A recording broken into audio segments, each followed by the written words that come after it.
Divyani, Oh, hi Gautam, how are you? क्या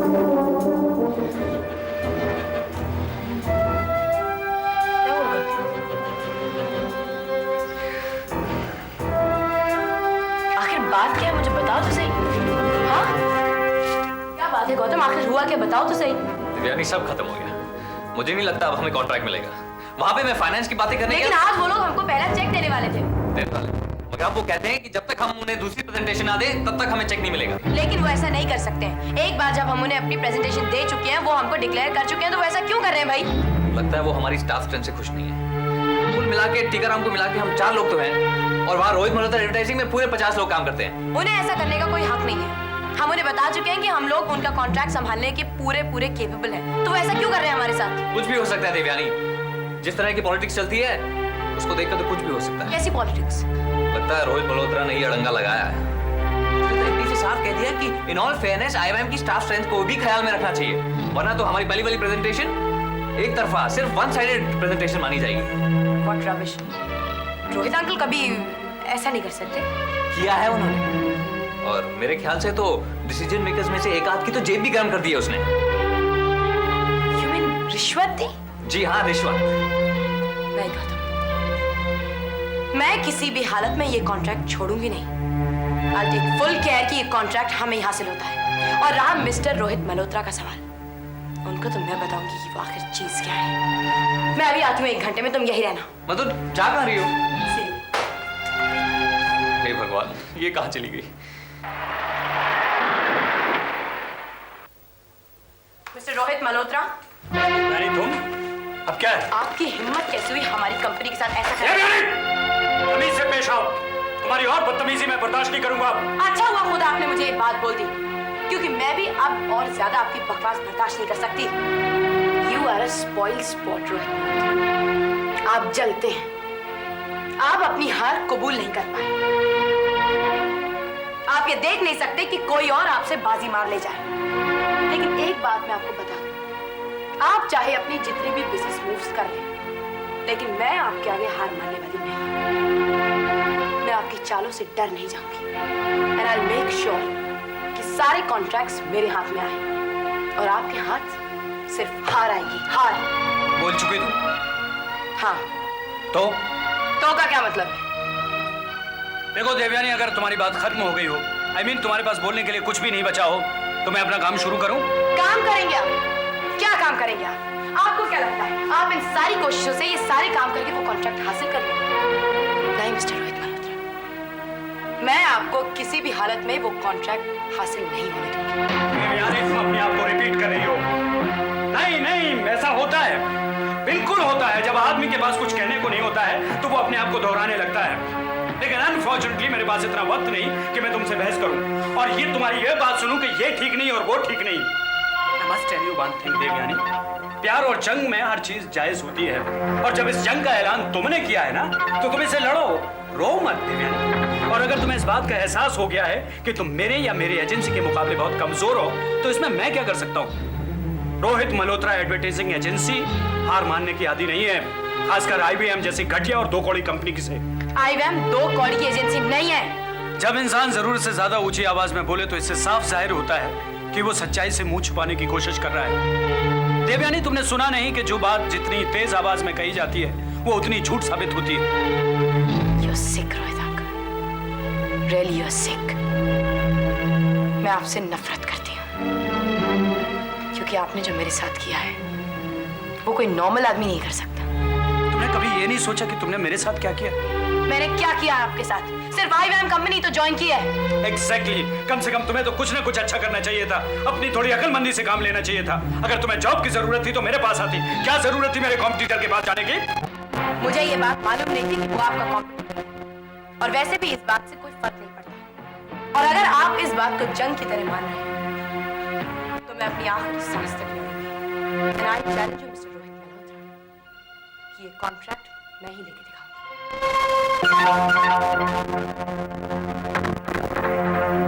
I also challenge Devyani and I accept your your challenge. मैं देखता हूं तुम ये कॉन्ट्रैक्ट कैसे लेती हो।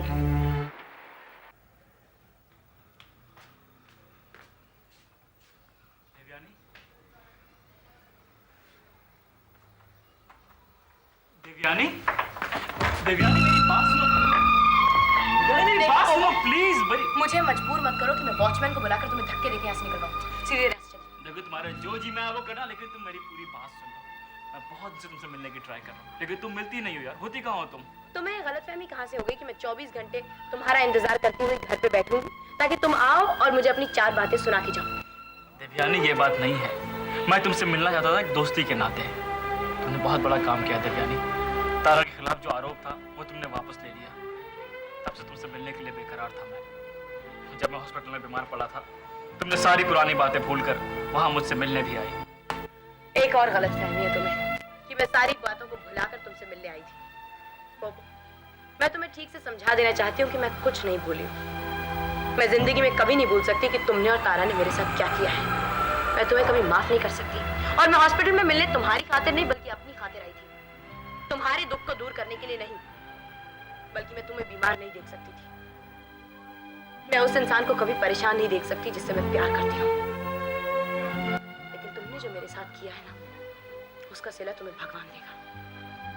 मैं तुम्हें कभी माफ नहीं करूंगी। लेकिन देवयानी। पोपो, मैं कुछ नहीं सुनना चाहती।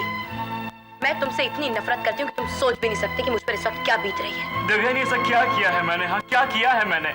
देखो अगर मैंने तारा के साथ कोई हमदर्दी जताई है तो इसमें क्या गुनाह किया है? सच मानो देवयानी, जो हमदर्दी मेरे दिल में तारा के लिए थी वो अब तुम्हारे लिए भी है।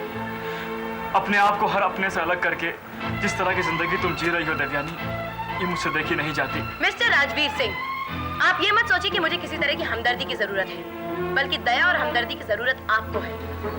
सचमुच कितने दया के पात्र हो तुम। और एक बात मेरी तुम याद रखना, चाहे दुनिया में मैं अकेली इंसान रह जाऊं ना, तो मेरे पास आकर मदद मांगने की कोशिश मत करना, कभी नहीं।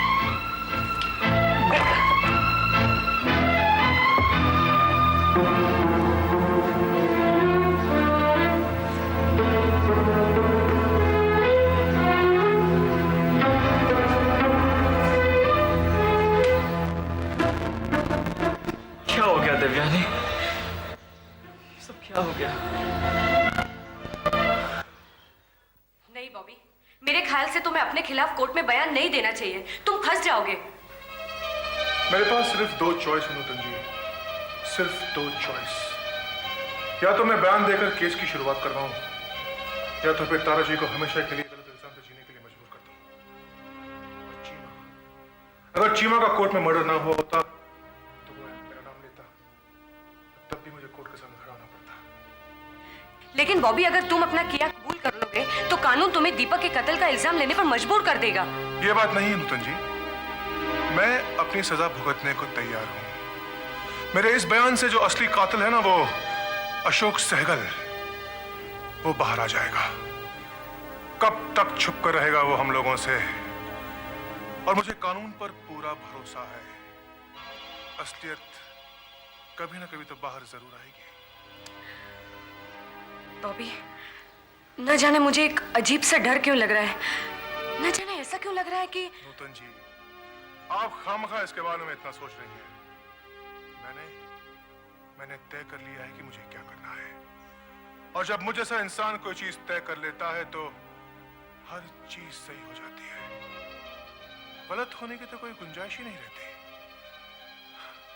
नूतन जी, आप कल कोर्ट में देखिएगा, हर एक चीज साफ नजर आएगी आपको, हर एक चीज।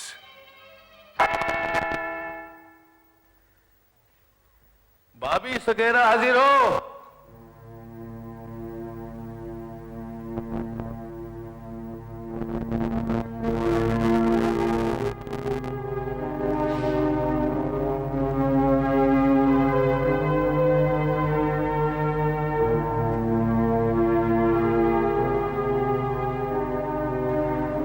मैं जो कुछ कहूंगा सच कहूंगा, सच के सिवा कुछ नहीं कहूंगा। योर ऑनर, आपकी इजाजत हो तो मैं प्रोसीड करूं? Mr. Alan Majithia, you may proceed. Thank you your honour. Mister Bobby Sequeira, तुम्हारी स्टेटमेंट के मुताबिक तुमने कबूल किया है कि तुमने दीपक सेठ को मारने की साजिश की और इसके लिए तुमने गुरिंदर सिंह चीमा को सुपारी भी दी। लेकिन जब गुरिंदर सिंह चीमा ने दीपक सेठ को मारने से इनकार कर दिया तो तुमने खुद अपने हाथों से 3 जून 1994 की रात को उन पर गोली चला दी। जी हाँ योर ऑनर। तो तुमने दीपक सेठ पर गोली चलाई। इससे पहले भी तुम्हें याद होगा कश्मीर में तुमने जब दीपक सेठ जेल से रिहा हुए थे गोली चलाई थी। यानी तुमने दीपक सेठ को मारने की कोशिश की, उन्हें मारने की साजिश की, गुरिंदर सिंह चीमा को सुपारी दी, लेकिन तुम हर बार अपनी कोशिश में नाकामयाब रहे। जब तुमने ये सारे गुनाह कबूल किए हैं तब ये गुनाह कबूल करने से क्यों कतरा रहे हो कि 16 जनवरी की रात को जब दीपक सेठ एक्चुअली मरे तो वो शख्स तुम ही थे जिन्होंने उनका कत्ल किया, जिन्होंने उनका खून किया। ऑनर, ये झूठ बोल रहा है।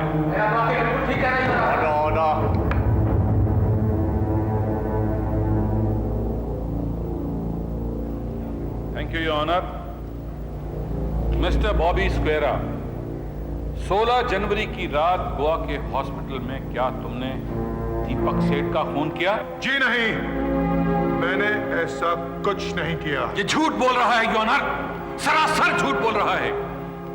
कत्ल करने की साजिश और कत्ल करने की कोशिश के गुनाह इसने इसलिए कबूल किए ताकि ये सच को छुपा सके, ताकि ये अपनी सजा कम करवा सके, क्योंकि ये और इसके मुअज़्ज़िज़ वकील साहब अच्छी तरह जानते हैं कि कत्ल करने की सजा और कत्ल करने की कोशिश करने की सजा में जमीन आसमान का फर्क होता है। अगर ये बात है योर ऑनर, तो पहली बात तो ये है कि मेरे मुवक्किल को अपना जुर्म कबूल करने की जरूरत ही क्या थी, जबकि कोई ये भी नहीं जानता था कि उन्होंने कत्ल करने की कोशिश भी की है। यही तो योर ऑनर, एग्जैक्टली दिस। जब तक इस कत्ल की कोशिश के बारे में कोई नहीं जानता था, बॉबी को अपना गुनाह कबूल करने का ख्याल तक नहीं आया। और जब गुरिंदर सिंह चीमा इस बात के लिए मान गए कि वो कोर्ट में आकर बयान देंगे और बताएंगे कि उनको दीपक सेठ को मारने के लिए किसने सुपारी दी, बॉबी को अपना गुनाह कबूल करने की एकदम याद आ गई। योर ऑनर, मेरे मुवक्किल को तब भी अपना जुर्म इकबाल करने की कोई जरूरत नहीं थी, क्योंकि गुरिंदर सिंह चीमा अपना बयान दर्ज कराने से पहले ही मारा जा चुका था। वाह मिस्टर फर्नांडिस, वाह।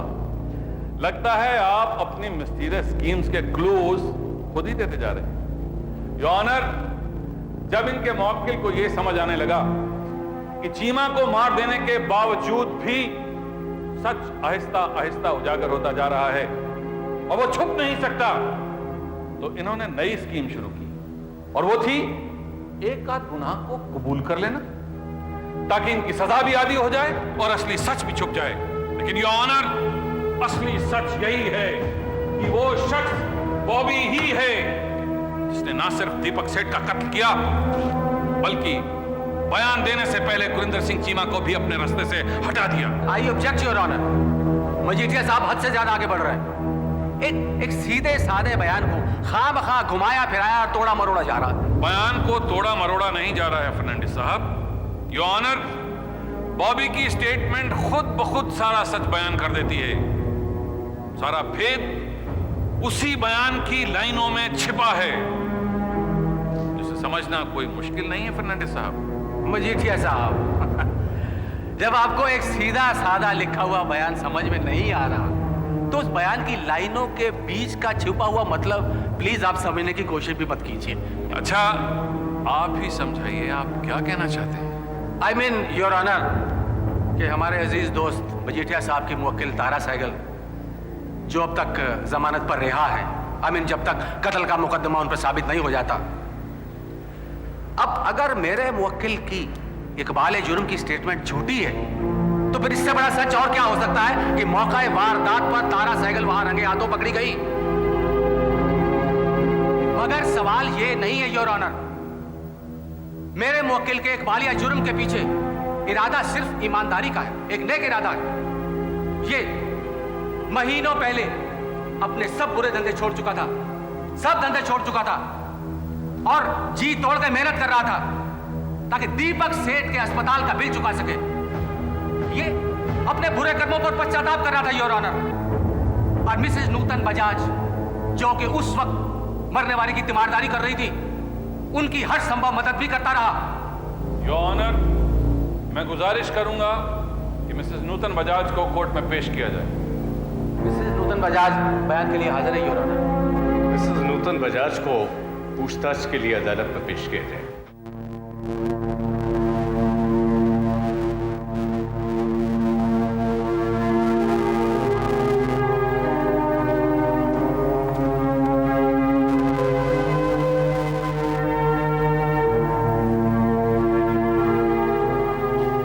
मैं कसम खाती हूँ कि सच कहूंगी, सच के सिवा और कुछ नहीं कहूंगी। क्या ये सच है मिसेस नूतन बजाज कि बॉबी आपको हॉस्पिटल में दीपक सेठ की देखरेख के लिए पैसे दिया करता था? जी। ये सच जानने और समझने के बावजूद भी आपने उसे अपनी और अपनी जरूरतें पूरी करने के लिए इजाजत दे रखी थी? जी हाँ। क्या मैं जान सकता हूं कि आपका बॉबी के साथ रिलेशन क्या है? I object your honour. Your honour, मैं इनकी बात का जवाब देती हूँ फर्नांडिस साहब।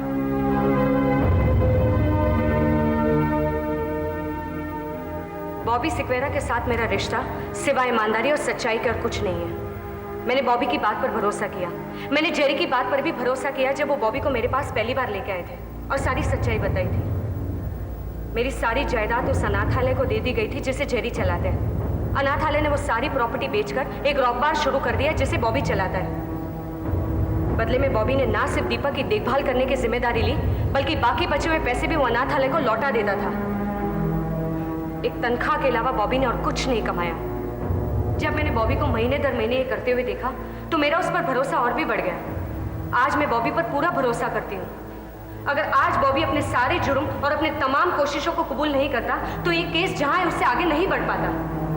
मेरे और मिस्टर फर्नांडिस के लाख मना करने के बावजूद वो नहीं माना, क्योंकि बॉबी को लगा कि चीमा के मारे जाने के बाद इस केस का आगे बढ़ पाना मुश्किल है। और तारा सहगल, जिसे सिर्फ इसलिए मुजरिम ठहराया जा रहा है क्योंकि वो उस जगह से रंगे हाथों पकड़ी गई, बेगुनाह होने के बावजूद वो सजा से नहीं बच पाएगी। योर ऑनर, मैं एक बार फिर बॉबी स्क्वेरा को फिटनेस बॉक्स में बुलाने की इजाजत चाहूंगा। Please go ahead. Thank you your honour.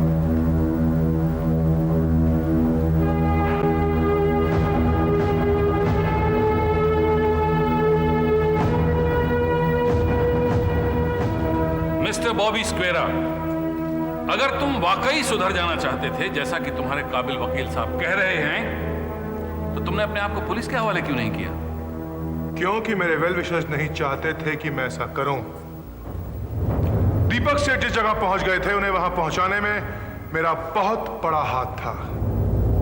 इसलिए योर ऑनर, इसलिए मैंने सोचा कि अपने आप को पुलिस के हवाले कर देने से पहले मैं उन्हें वो सब कुछ दे दूं जो उनका हक था। तुमने दीपक सेठ की जिंदगी में बार बार आकर उनका चैन खत्म करने की और बाद में दीपक सेठ को ही खत्म करने की कोशिश क्यों की? क्योंकि मुझे अशोक सहगल ने पैसे दिए थे।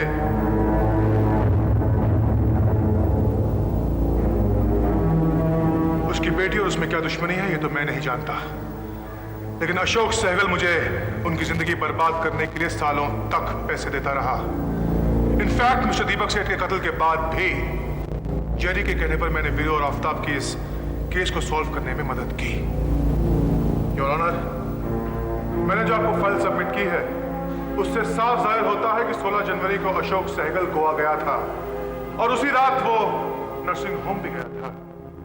हालांकि हॉस्पिटल रिकॉर्ड में उसने अपना नाम प्रमोद पांडे लिखवाया था। दोनों सिग्नेचर के सैंपल्स फाइल में मौजूद हैं ताकि आप हैंडराइटिंग मैच कर सकें। Your honour, I have finished for today. Court की अब तक की प्रोसीडिंग्स को मद्देनजर रखते हुए मैं साजिश और कत्ल की कोशिश के इल्जाम में बॉबी सिक्वेरा को हिरासत में लेने का हुक्म देता हूं। हालांकि अब तक की कार्यवाही को देखते हुए ऐसा नहीं लगता कि बॉबी को मुजरिम माना जाना चाहिए। बेगुनाह साबित होने तक तारा सहगल को मुजरिम माना जाएगा। कोर्ट की अगली तारीख 15 अप्रैल 1995 मुकर्रर की जाती है। उस तारीख को पूछताछ के लिए अशोक सहगल को अदालत में पेश किया जाए। Court is adjourned for the day.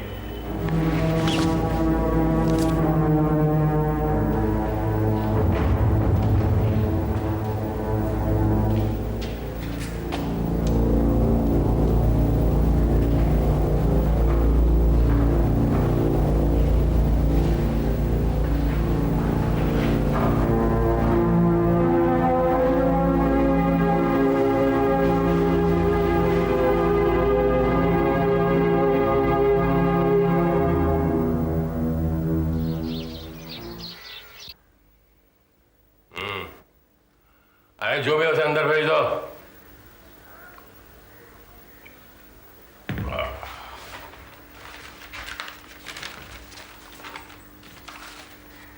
Ram Ram.